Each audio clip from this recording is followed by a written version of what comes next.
চাচা কেমন আছো? রোদা আছো তুমি? না, রোজা রাখতে পারিনি। আমি আচ্ছা, ভাত পাইনি, রাত্রে এক জায়গায় থাকি। ও, ভাত খাই।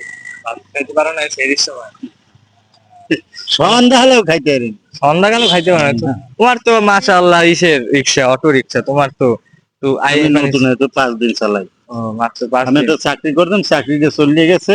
হ্যাঁ, আইসি পর এখন বাড়িতে যাব খালি, এই হ্যাঁ। কারণ গাড়ি চালাই। ও, আচ্ছা, তা তোমার ঈদের মার্কেট হয়েছে? না, কি আর এদের মারতে। নামাজ পড়ছো আজকে? এটা বলো, তুমি নামাজ পড়ছো? না, গাড়ি নষ্ট হয়েছে, হারাইছি, এই কেবল আইছি। এখন গাড়ি থুই আমি যামু কই, পরের গাড়ি থুইয়া আমি নতুন মানুষ। আচ্ছা, তাহলে তোমার ঈদের মার্কেট তো হয় না এখন? না না বাবা, ঈদের মার্কেট করবা না? এটা আল্লাহ জানে কি করবো। আচ্ছা। তা আমি তো তোমার ভাই ছেলে বয়সী, তোমার যদি একটা ঈদের মার্কেট গিফট দেয় তোমার কেমন লাগবে? এরা যদি দেয়, আল্লাহর ইচ্ছা, এটা তুমি খুশি হবা আগে এটা বলো। খুশি হব না? অবশ্যই। তাহলে এই একটা তো, এই যে দেখো এটার ভিতরে একটা পাঞ্জাবি আছে, একটা লুঙ্গি আছে। এবারে তুমি ঈদের দিন নামাজ পড়বা। রোজা রাখছালা হ্যাঁ।